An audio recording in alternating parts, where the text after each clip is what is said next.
First item, welcome everyone who's here, particularly those of you who are visiting and aren't normally here. Glad to have you. First item is the agenda. Are there any changes to the agenda? If not, and there are no objection, they'll stand as presented. Previous minutes you received a few days ago or a week or so ago. Are there any changes to the minutes, updates, corrections? If not, and there are no objections, they'll stand approved as presented. I also got some intros. I do. I have quite a few things this morning in introductions. Lots of great information. The first thing I would like to do is introduce the new Yorktown Association Shipboard Administrator, Jennifer Sanders. That's Jennifer right there. Jennifer has over 15 years of experience in organizational management, community engagement, and mission-driven service. She brings a strong background in strategic operations, partnership building, and member support to the USS Yorktown CV-10 Association. Prior to joining the USS Yorktown CV-10 Association, Jennifer served in executive roles at Landmarks for Families and the Children's Museum of the Lowcountry. Her career began in mental and behavioral health, where she worked directly with youth, families, and vulnerable populations. So very excited to welcome Jennifer to the team with the association. And then I've got a few just updates about some of our team. Beverly Harden, our USS Yorktown Foundation Chief Philanthropy Officer, was awarded her doctorate in educational leadership from Charleston Southern University last month. Is that right? Well, I finished everything on November the 1st, and then I will actually cross the stage on December 18th. So. Okay, awesome. And then she immediately peeled out for 2 weeks in Greece. So nicely done. And then I also have some really exciting information about our Chief Operating Officer, Chris Houth.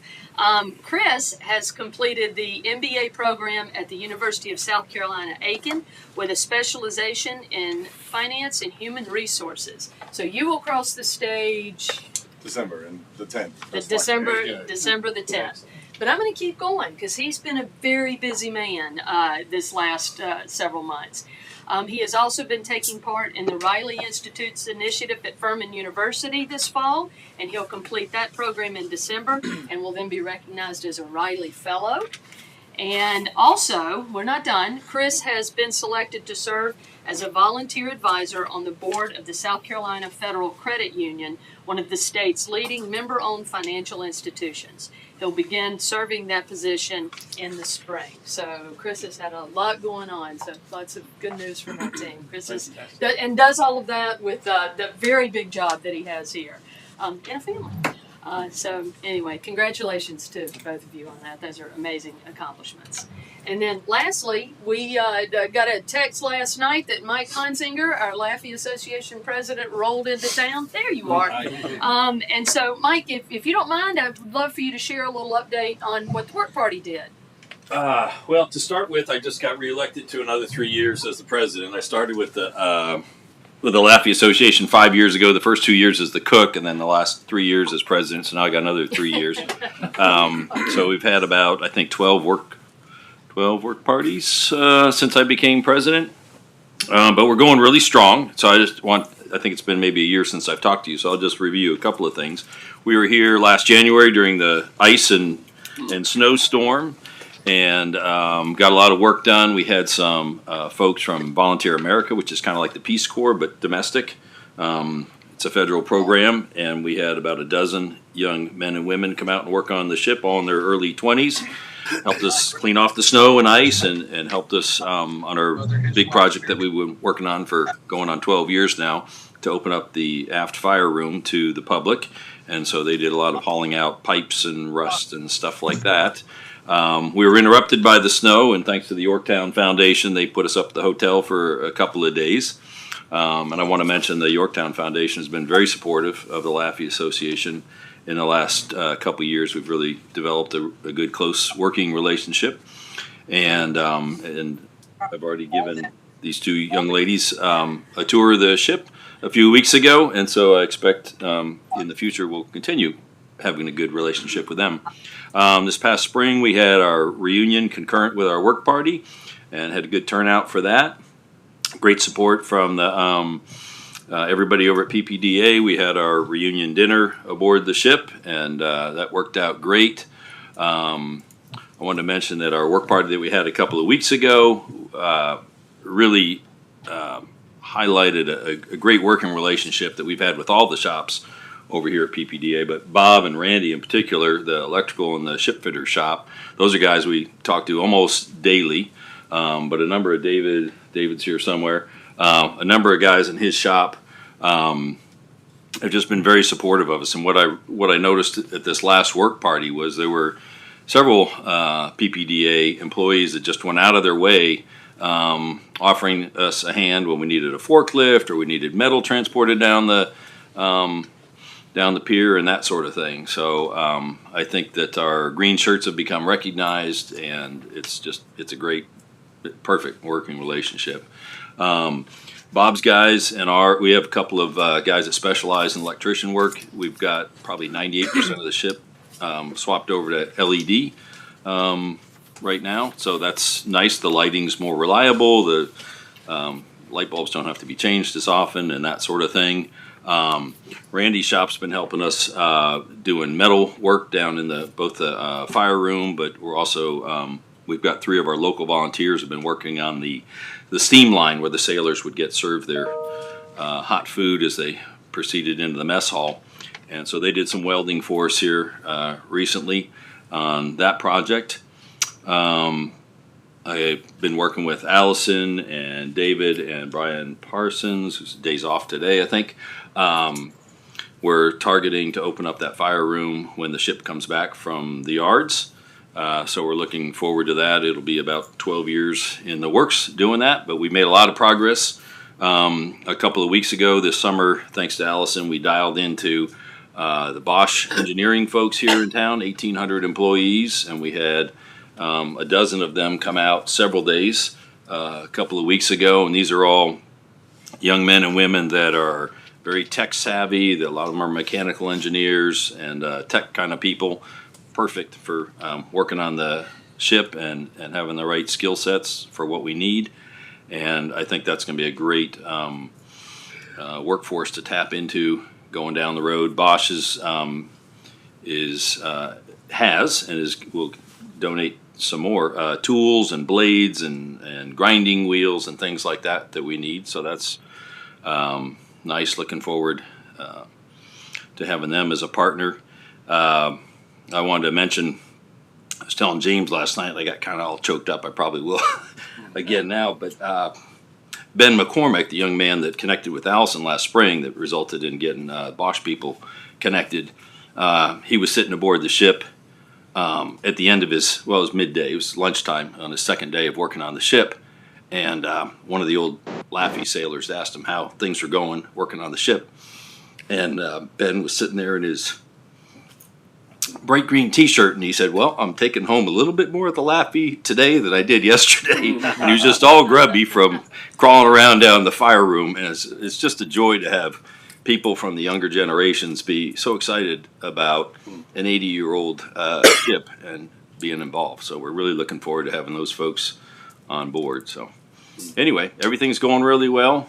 We got good workforce. Financially, we're doing great. We have a great working relationship with you guys, so couldn't be better. Thank you, Mike. Awesome. Thanks, Mike. As always, it's great to have you here with us, and I just want to express our appreciation. I don't think we can tell you enough how much we appreciate what you're doing and your group, your association. I do have one question for you, though. Yes, sir. As you know, we have a board member that seems to have an affection for the Laffey. Are you getting any work out of him? Honestly, he's become a bit of a nuisance. Find some work for him over here that would keep him a little busier, keep him out of our hair. That would be helpful. I am so happy that this is streaming. Thank you, Mike. Thank you for that accurate description.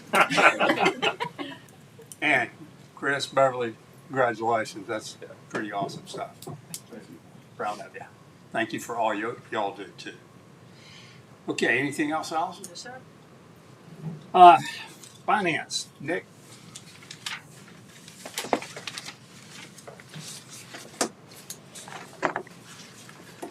Good morning, everyone. Thank you for having me this morning.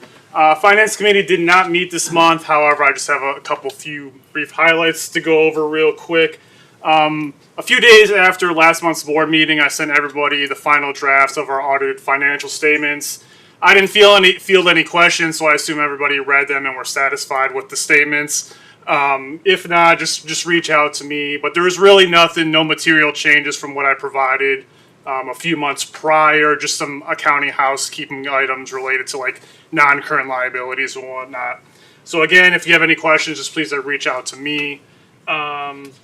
Let's see, a brief update on our budget request for the building that we submitted to the state. There's still no updates about that. We assume we will meet with our oversight committees in December and January. We should know more next month. So I'll brief you next month's board meeting. Excuse me.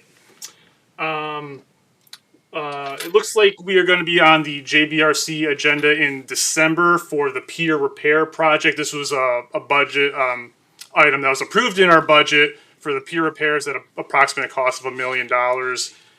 We don't see any real issue with getting that approved.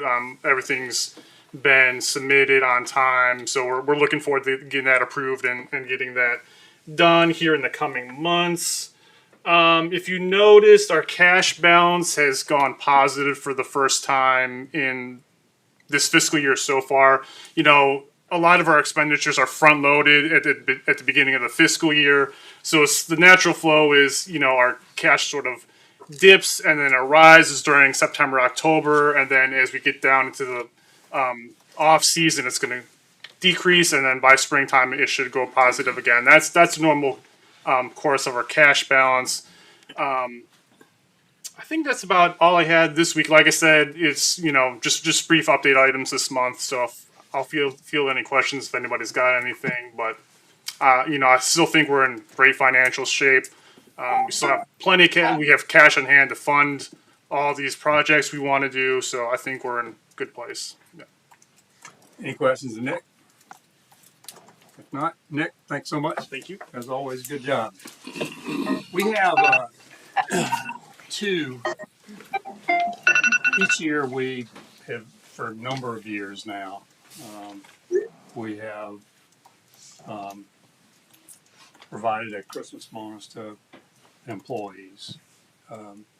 Full-time employees, the FTEs are we given $500. And then for temporary part-time employees, the foundation has funded a $250 bonus for them. And thank you, Beverly. They're agreed to do it again. Please pass along our appreciation to your board. The chair would entertain a motion now to provide the $500 employees. It's at $34,000 total. Make a motion that we accept that. Second. David has moved, Susan has seconded, and again, $500 to the full-time employees.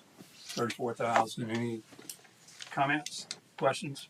I just think it's been a great year. I mean, I look at what all that's been accomplished, and I mean, just banner year for your leadership and the team and what you're doing. So, yeah, this is totally right. Yeah.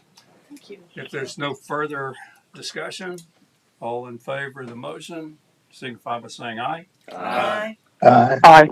All opposed? The ayes have it. It's unanimous. Thank you Thank all you very so much. much. Thank you. That means a lot. Thank you to all employees too. It has, James is right. It's been a heck of a year. Heck of a year. Susan, Museum and Education. Well, you know, in light of that financial report we just had, I might be changing a couple of things. You just go right here. So the two. That Very good, Dave. we had a great meeting yesterday. I want to report that the education department has reorganized somewhat. We've moved overnight camping back to education as of November 1st. And we also loved having back Gina and Tammy, who will be handling some logistics and ticketing for overnight camping. Gina also will be working guest services and the volunteers. And she's in the Medal of Honor room and has free coffee for anybody that needs any. And so that's exciting news. Drew, who has been working with the volunteers for a while, has circled back to education, which was kind of his background, and will be working with Victoria. Victoria's the cute girl that has the cart and handles those artifacts. So he will be working with her. In the Flight Academy, Kenny reports almost 500 students participated in the 2-hour program, 240 in the 3-point program, and he had three ROCT groups in the Flight Academy, and while they were there, they had a visit from Pam Evett and Alan Wilson and I think Todd Ford. It was Alan Wilson wasn't there. Oh. Todd McCafferty Todd and McCafferty. with the Secretary of the Department of Veterans Affairs. And so that was a wonderful thing for them to be able to be part of. And the 3 ROTC groups. So far for this month, we've had 1,000 fifth graders, 400 with having self-guided tours booked. January 5th, Hannah will host the local teachers to the ship for an in-service, and with focus to the Yorktown and, separately.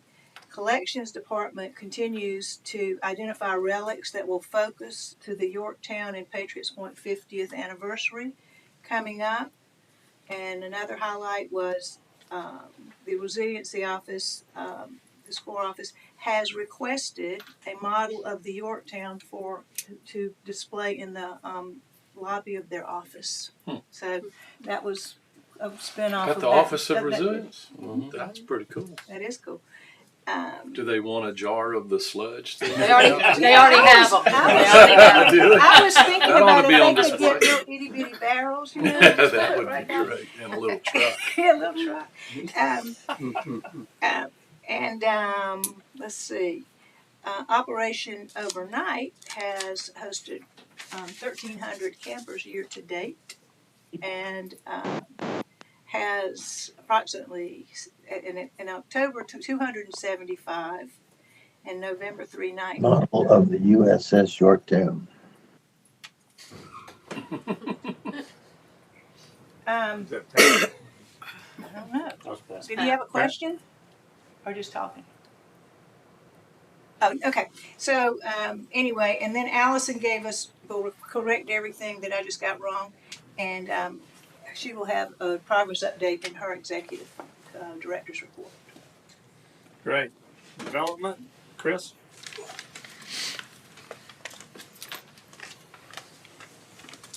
Good morning, everybody, and on behalf of staff, thank you for approving that holiday bonus. That means a lot to everybody, and just appreciate it every year. I'll start off with some marketing updates for everybody. We've added the College of Charleston to our athletic partners, giving Patriots Point visibility at both baseball and basketball seasons as far as our marketing plan for the year.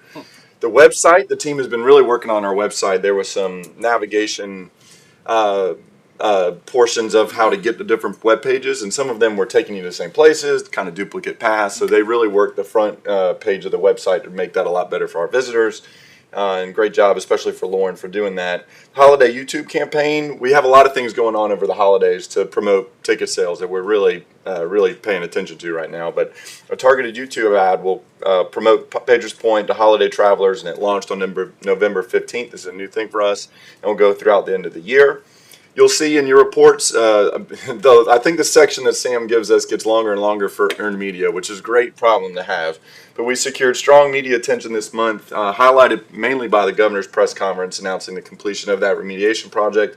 We just talked about And then additional features. Remember, there was a 3-part series on Live 5, Channel 5's weekend magazine program that they just started called Palmetto Life Weekend. The last of that series aired this month. Covered the Stewart Scrapbook exhibit, the dental ward, and then Mike the Laffey was featured. The history of the, and James, the history of the Laffey was featured as the last part of that. To operations and events, you probably came aboard and saw the Christmas trees are up. It's that time of year. We've got several Christmas trees donated by Lowe's, and the decorations donated by Lowe's, and their team comes to set those up for us. So they went up this week, and they look great. We're also going to have, for the second year in a row, Explore Charleston's holiday installations. We have Hope. And last year we put on the flight deck, and it wasn't the best place for that. The wind and rain and cold destroyed those things. So the word Hope will be on our elevator 3, where the governor's press conference is, kind of against the Pledge Allegiance wall, which is great photo op for visitors that come across and connects us with the greater Charleston area for the holiday campaign that the Explore Charleston does so great a job with. The team is also continuing our trade agreement with the Charleston County Parks. They're sponsoring one of the trees that you'll see that Lowe's set up for us. And in return, we have a sponsorship in James Island's, the very well-known Festival of Lights. We sponsor one of those lights exhibits. And again, if you're going in there and you see the big opening pond when you get there and the ship, that can't be us. Boeing sponsors the Yorktown in that pond, so we sponsor some other display around there. But one day, I asked that they build us a Laffey, and maybe we can sponsor the Laffey and Boeing can have the Yorktown. But that's kind of why we don't have that ship, if you're wondering. Can't leave this one out for events. Our team is probably one of the most complex events that Patty and Chris manage throughout the year outside of 4th of July, and that's the wrestling tournament that was held here on Saturday. 11 wrestling teams, including the Citadel, 1,400 spectators on the ship, beautiful sunset, the mats out there, all these college teams, and also the students here in the Low Country, the Charleston or the Wando High School students that come here to support that. It's great to have them here, and a really tough event to manage. So it went off really well. We're already setting dates with Neil, or the event organizer, for the 3rd one next year, and just so many different moving parts to that, and to see that and to breathe a sigh of relief afterward was great. Only to have the Veterans Career Fair on Tuesday come right up after that, and that's what Susan was talking about with Lieutenant Governor coming up and seeing the Flight Academy along with the Charleston County Schools. We were noticed. What we're doing and the plan that we have for the Flight Academy was noticed. Kenny's job did a fantastic job up there, and a lot of good things to come from that. And to connect partners and with our mission with supporting the veterans was great on Tuesday. A lot of work on that.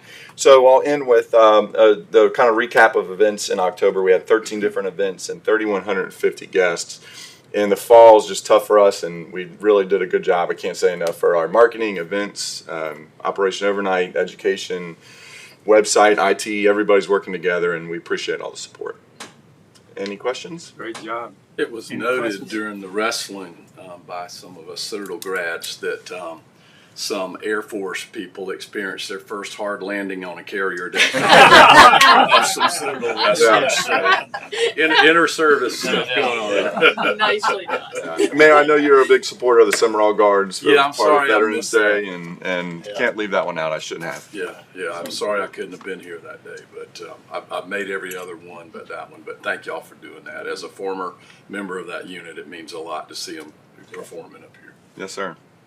Any other questions? Comments? If not, Thank you. as always, thanks. Chris, great job. Thank you. Executive Director's report. Thank you, Allison. Mr. Chairman. I would like to use my time today to basically summarize and wrap up the remediation project, because that has been a really monumental and transformational thing for the Yorktown that I think we all wondered how that was going to get done, and it has gotten done. So I'm just going to give kind of a very brief sort of walkthrough of all the work that was done. You see the images that are up on the screens of the governor's press conference where he came to announce the completion of the project. That was a great day and a great visit. And this was the governor and the General Assembly got all of this done for us. So the environmental assessment and inventory was done in July of 2022 to develop the detailed data to create the remediation plan. And the part of phase 1 that was completed in January 2023, so that was our first phase of the remediation, There was an estimated 65,390 gallons of heavy fuel oil and over 1 million gallons of oily water in the structural tanks. There were an estimated 14,000 gallons of hydraulic oils in other tanks, and testing and evaluation was conducted on all of the tanks and all of the ship to identify areas with asbestos, lead-based paint, and PCB. So all of that was done in the assessment phase. And then in that phase, they completed the immediate repairs to the hull of the ship, which included dewatering of 47 tanks and cleaning 22 of those tanks. And that work was completed in December of 2023. And then phase 2, which started in January 2025, had a 3-tiered approach. So the tier 1 was to remediate. All accessible heavy fuel oil and hydraulic oil was removed and properly disposed of for a total of 160,000 gallons excuse me, from over 100 structural tanks and 35 other tanks. Over 1.4 million gallons of oily water pumped off the ship during the cleaning operations were treated and properly disposed of, and nearly 1.5 million gallons of good old Mount Pleasant fresh water was added for reballasting, assured they won't let me move. I can't move the ship again.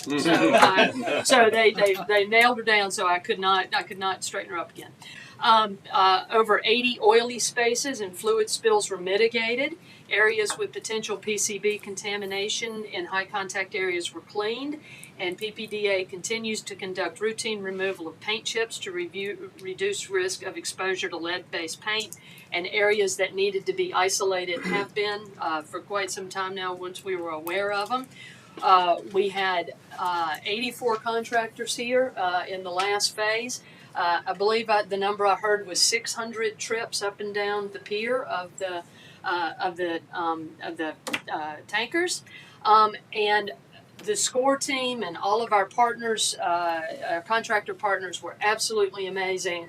But this project never would have come off if it would not have been for our team here at Patriots Point. So I want to take a moment to recognize David Coates, our chief engineer, Randy Stevens, our ship fitter supervisor, David Kratz, our general repair shop supervisor, and Bob Fragney, our electrician supervisor.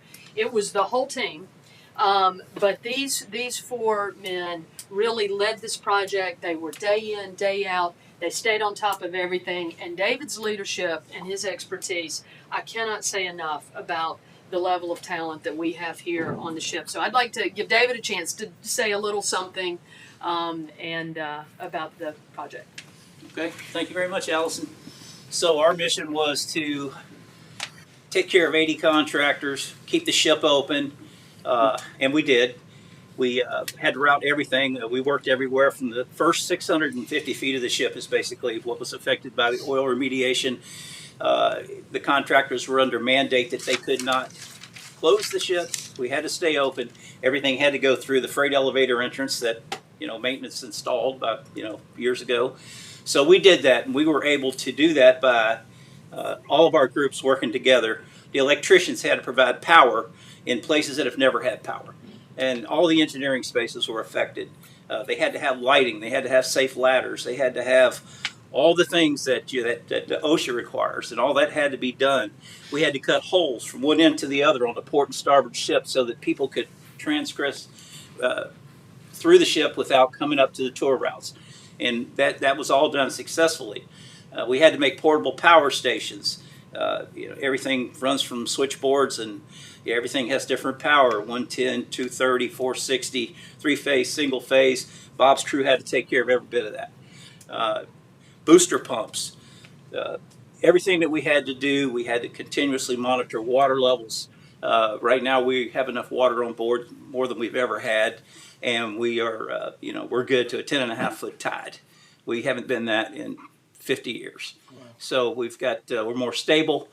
Everything's worked. We had only 2 minor incidents, and nobody heard about them, so I won't even mention them.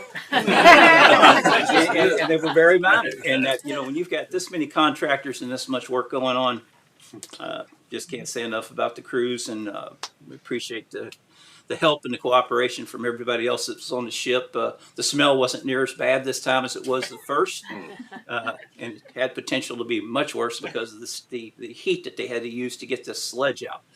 So, anyways, I'd just like to thank my guys and thank everybody that worked with us, and 240 days, and we'll do it again sometime. Okay, yeah.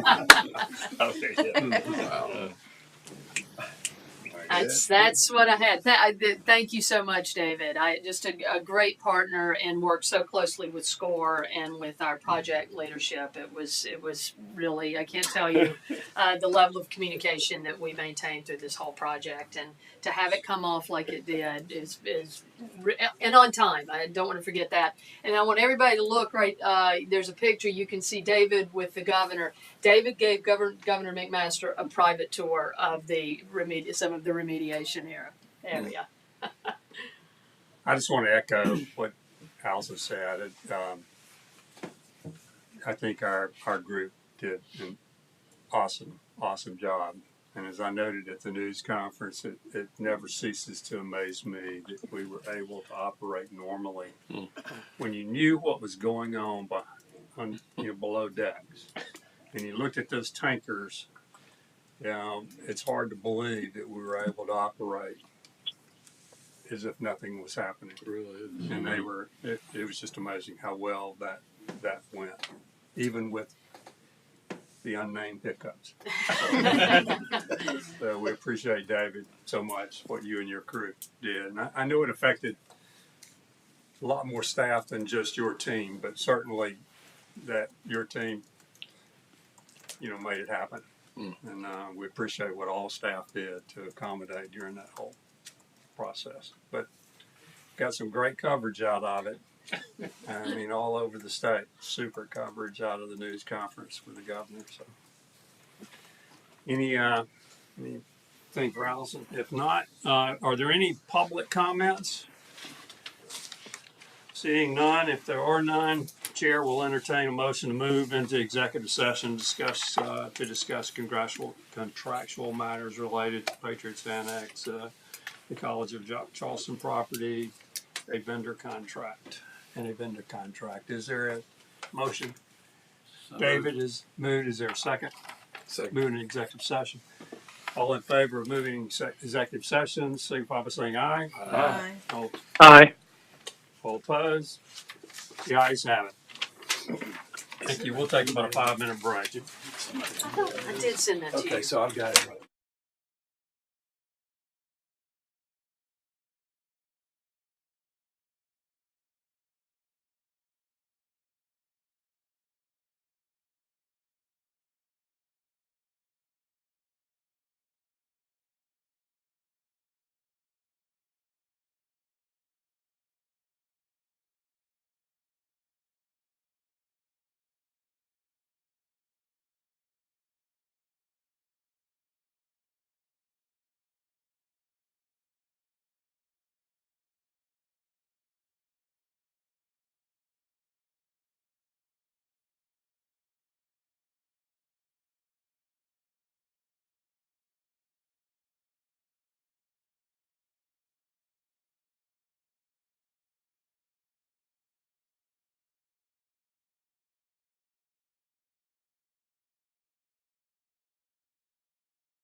We're back in open session. There were no votes taken in executive session. Is there a motion to approve the resolution to approve the agreement to amend and restate lease agreement to consent to the battery soccer agreement for 1 year related to the College of Charleston? So moved. The motion, is there a second? Resolution to. Second. Motion second. Is there any other discussion? Hearing none. All in favor of the motion of the resolution to amend the lease agreement, signify by saying aye. Aye. All opposed? Opposed? The ayes have it. It's unanimous. Thank you for that. Our next meeting, as I referred to earlier, traditionally we skipped the December meeting. I don't think we have anything really Well, if we pending. did, we could do it, looks like we could do it on a Teams meeting or something, if you had something that really came up. Yeah, if something came up that we need to do, we could certainly do a virtual, but, right now, we don't see any need Unless to I- meet unless y'all just want That's to. the, So this is optional, 19th, and are these real dates? Well, I asked to put both here in case, so we could talk Okay. about whether we wanted December or not.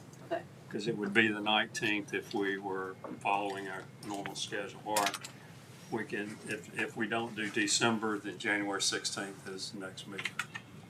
And if that's suitable to everybody, obviously, if something comes up, I'll call a meeting and we'll do it virtually, I suppose.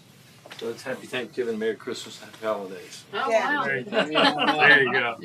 yeah. All right, so January 16th, there's nothing else to come before the board, we stand adjourned. Thank you very Thank you much. for your time. Thank you all again for supporting those Thank you. bonuses, so especially this year. It's, Not, they're golly. important.